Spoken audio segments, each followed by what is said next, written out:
Hello, students of BS Physics. This is Adnan Khan for Inorganic Chemistry. आपने जो topic पहले पढ़ लिए हैं उसमें जो टॉपिक रनिंग में था आपने बताया वो है आयोनाइजेशन एनर्जी। आयोनाइजेशन एनर्जी या आयोनाइजेशन पोटेंशियल दोनों में से कोई भी टाइटल आप बोल सकते हो। पहला क्वेश्चन यहाँ रेज होता है कि एनर्जी किसी आयन को बनाने के लिए कुछ ऐसा ही इसका मकसद होगा। लेकिन आयन तो दो तरह के होते हैं, एक होता है कैटाइन और एक होता है एनाइन। क्योंकि दुनिया में चार्जेस भी तो दो ही तरह के हैं। जब आपको एक मिले पॉजिटिव चार्ज और एक मिले नेगेटिव चार्ज तो फिर आप दो ही तरह के आयन्स की बात कर सकते हो। वैसे एक तीसरी किस्म का आयन भी होता है जिसको ज्विटर आयन कहते हैं। ज्विटर आयन पॉजिटिव और नेगेटिव चार्ज दोनों इकट्ठे एक ही मॉलिक्यूल में रखता है। लेकिन इस वक्त हम जिस आयन की बात करने जा रहे हैं वो है कैटाइन। यहाँ आपके पास मैंने कुछ एटम लिखे हुए हैं, आपको नज़र आ रहे होंगे। Atom A, atom B, atom C, सब में सर्कल लगा के मैंने शो किया है outermost electronic shell of these atoms. आखिरी शेल में आपको इलेक्ट्रॉन नज़र आ रहा है।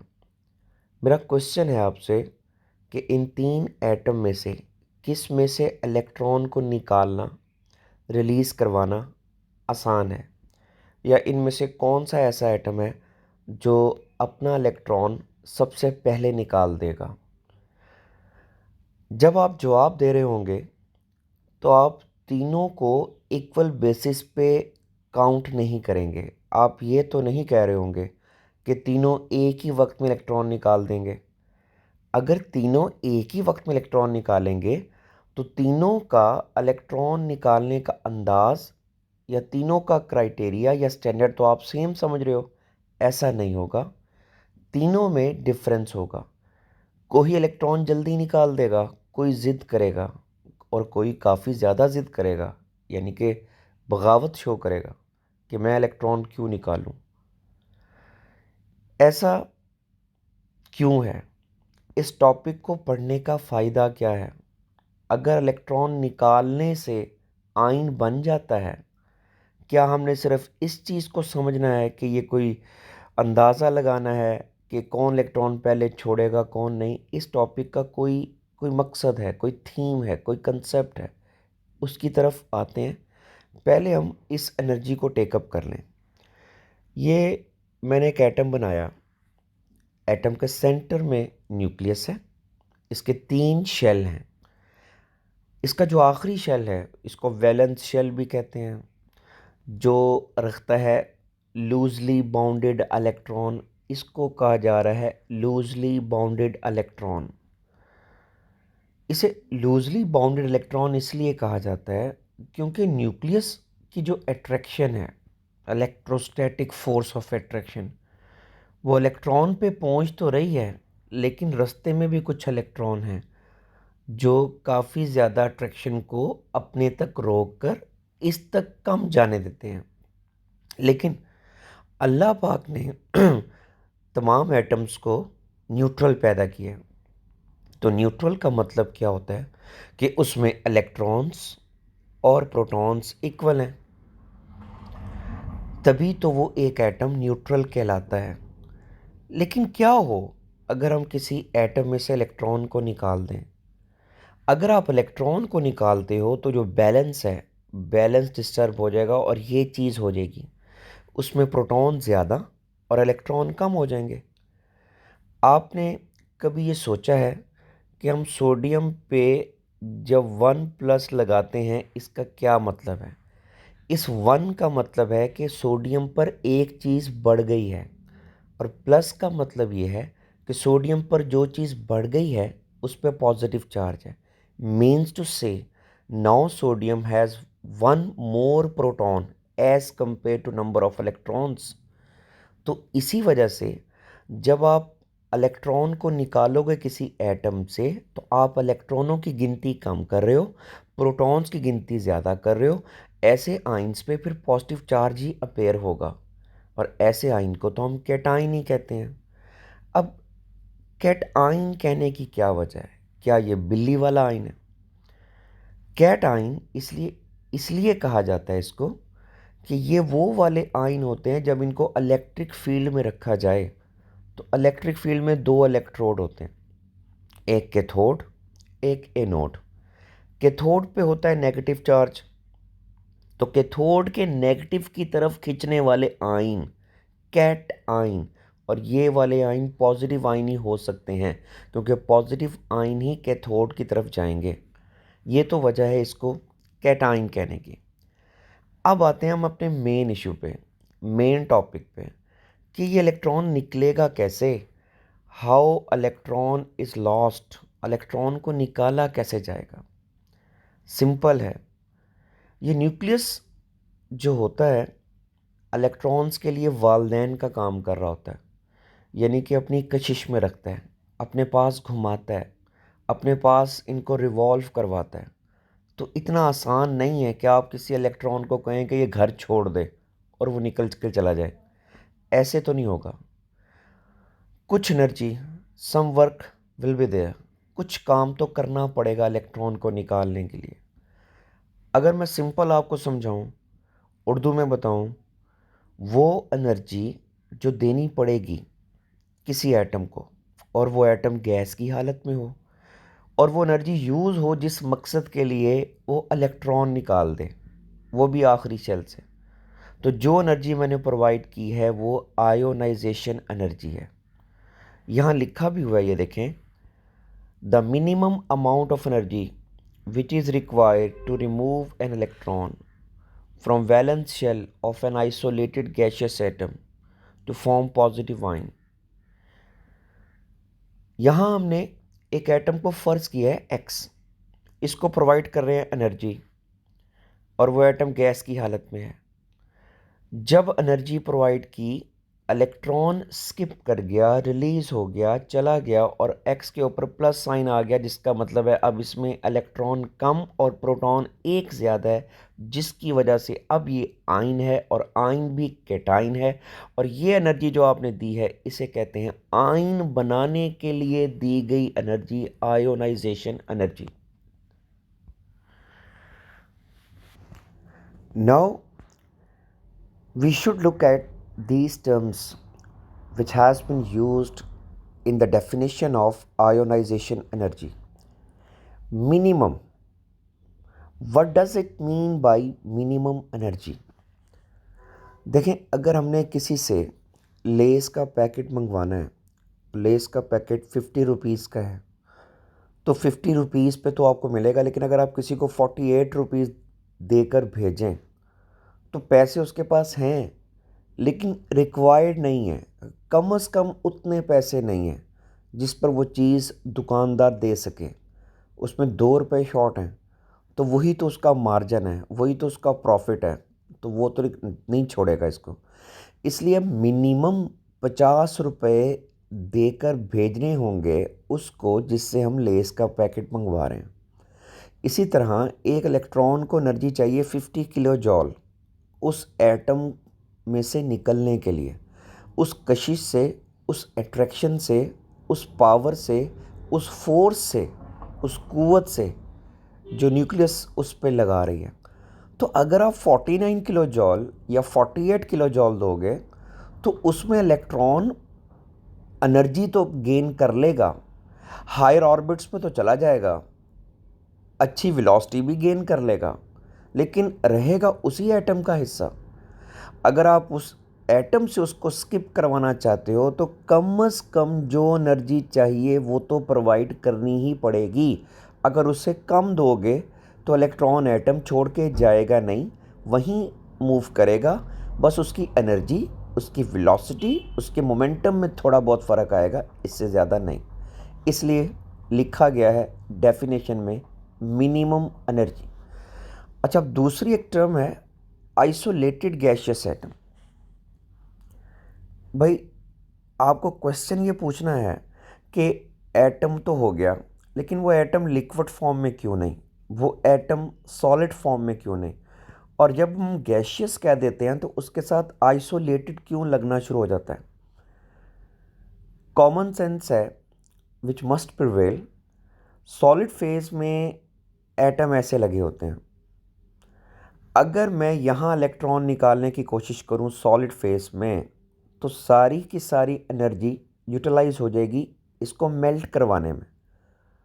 तो सॉलिड फेज का पहले एक मेल्टिंग पॉइंट आएगा, उस मेल्टिंग पॉइंट पे ये लिक्विड फॉर्म में आ जाएगा। अगर मैं यहाँ भी एनर्जी प्रोवाइड करना शुरू कर दूँ और मेरा मकसद हो कि मैंने इस लिक्विड फेस में मौजूद एटम में से इलेक्ट्रॉन निकलवाने हैं, तो ये तो नहीं होगा, क्योंकि यहाँ भी सारी हीट यूज़ हो जाएगी इनको वेपोराइज करने में, इनके बॉइलिंग पॉइंट के लिए।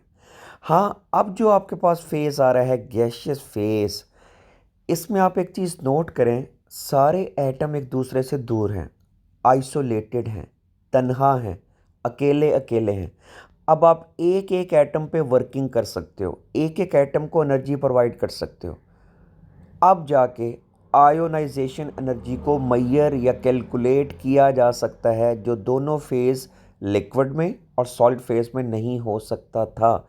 इसलिए आपको गैशियस फेज़ चाहिए, उसमें एटम आइसोलेटेड होते हैं, अपने हमसायों से दूर होते हैं, उनके इन्फ्लुएंस से आज़ाद होते हैं, कोई एटम किसी दूसरे पे असरअंदाज नहीं हो रहा होता। लेकिन क्या ये इसीलिए करना होता है कि तमाम एटम एक दूसरे से आज़ाद हो जाएं? जी, मसला तो यही है। वो ऐसे है, जब पहले जंगें होती थीं, इस्लामिक दौर की बात कर रहा हूँ, तो वहाँ एक ट्रेंड होता था, एक आदमी के साथ एक लड़ने के लिए आया करता था। एक वक्त में सारे नहीं लड़ते थे। उससे एक एक फौजी का जो पोटेंशियल होता था पता लगता था, एक एक एटम का पता लगता था। लेकिन अगर सब लड़ने के लिए आ जाएंगे, तो उसमें तो सब, यानी कि जैसे आप सॉलिड फेज में आ गए, उसमें तो सबकी एनर्जी एक वक्त में लग गई, तो हम इंडिविजुअल एटम की बात नहीं कर सकते, हम इंडिविजुअल एटम को स्टडी नहीं कर सकते। ऐसे ही है, अगर एक ग्रुप में खाना ऑफ़र किया जाए और वो काफ़ी ज़्यादा खाना खा जाए, तो वो खाना तो सब ने खाया। अगर मैं किसी एक के लिए जानना चाहूँ कि इसने कितना खाया, तो वो मैं पता नहीं लगा सकता, क्योंकि वो दूसरों के इन्फ्लुएंस में था, वो दूसरों के असर में था। अगर वो इंडिपेंडेंट होता, दूसरे उस पर असरअंदाज ना हो रहे होते, तो मेरे लिए आसान था पता लगाना कि उसने कितना खाना खाया। इसलिए ये टर्म होनी चाहिए isolated gaseous atom. I hope you will understand. Now, very important points to mention about this topic. Chemistry में कुछ चीज़ें होती हैं कंपाउंड्स और कुछ चीज़ें होती हैं मिक्सचर्स। कभी आप लफ्ज़ यूज़ करते हैं सब्सटेंस, कभी यूज़ करते हैं एलिमेंट, और कभी यूज़ करते हैं एटम। आप देख रहे होंगे ये टॉपिक जब से स्टार्ट हुआ है ये डिस्कस कर रहा है एटम्स को, the minimum amount of energy which is provided to gaseous atom.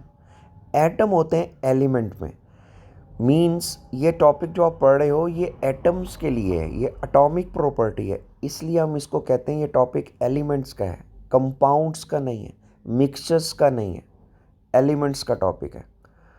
और आपको ये पता है 92 एलिमेंट्स हैं इस वर्ल्ड में जिससे ये दुनिया बनी है, क्योंकि एलिमेंट्स लाइक अल्फ़ाबेट्स लेटर्स, अगर इंग्लिश के टोटल 26 लेटर हैं और उनसे कितने ज़्यादा अल्फाज बन गए हैं, वर्ड्स बन गए हैं, तो केमिस्ट्री में 92 भी लेटर हैं, यानी कि एलिमेंट हैं, उनको जोड़ जोड़ के हम कितने कंपाउंड बना चुके हैं। अब इसका अगला पॉइंट, किसी भी एटम को आप ये नहीं कह सकते खड़े होकर इलेक्ट्रॉन आप निकाल दो। उस इस काम को करवाने के लिए आपको एनर्जी देनी पड़ेगी। जिस काम को करवाने के लिए एनर्जी देनी पड़े उसे हम एंडोथर्मिक प्रोसेस कहते हैं, एनर्जी रिक्वायर्ड होती है।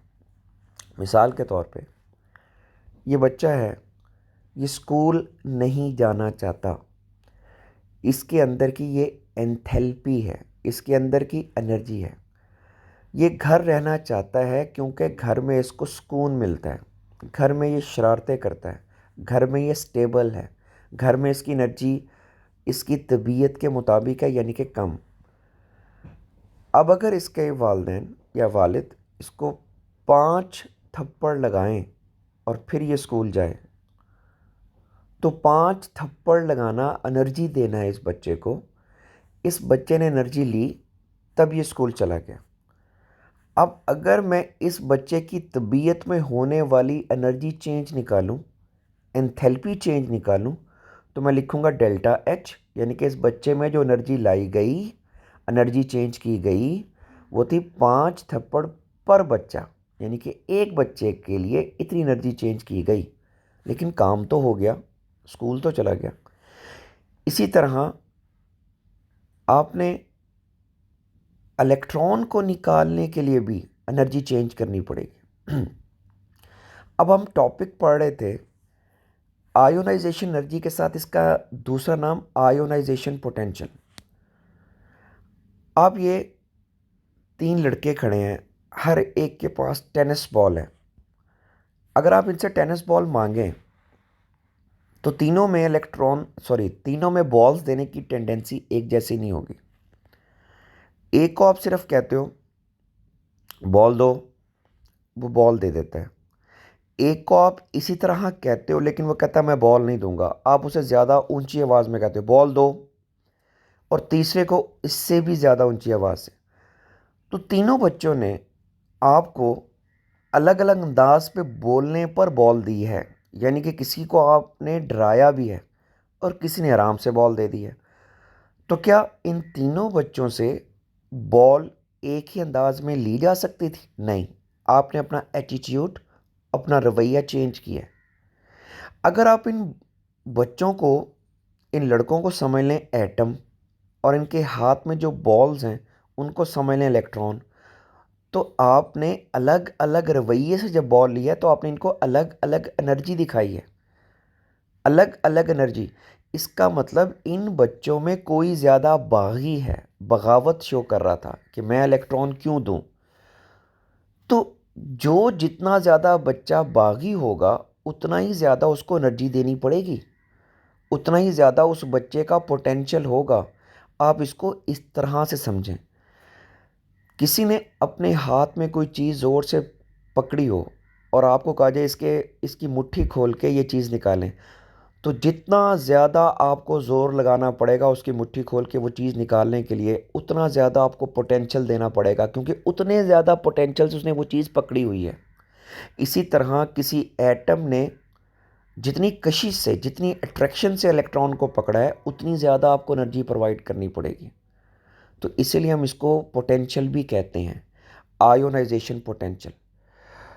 और स्ट्रीट क्राइम में आपने देखा होगा आम तौर पे कराची में होता है, बाज़ तो बड़े आराम से मोबाइल निकाल के दे देते हैं और बाज़ काफ़ी ज़्यादा रेजिस्टेंस दिखाते हैं, और इतनी ज़्यादा कि वो जो स्नैचिंग करने आते हैं मोबाइल्स की वो भी परेशान हो जाते हैं, कि बल्कि अक्सर तो उन्हें छोड़ के चले जाते हैं कि ये मोबाइल नहीं देते।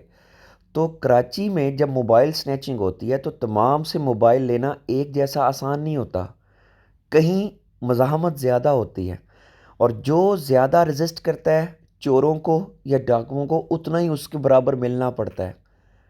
इसका मतलब उस बंदे ने जिसने आराम से मोबाइल नहीं दिया, उसने अपने मोबाइल स्ट्रांगली अपने पास रखा, उसका पोटेंशियल ज़्यादा है, तो उसको उतनी ही ज़्यादा अमाउंट में एनर्जी देनी पड़ेगी मोबाइल खींचने के लिए। कुछ ऐसा ही यहाँ भी तो हो रहा है। तो इसी से हमें स्टेबिलिटी ऑफ आइसोलेटेड एटम का पता लगता है। I hope you will understand. This is दान खान साइनिंग आउट। अल्लाह हाफ़िज़।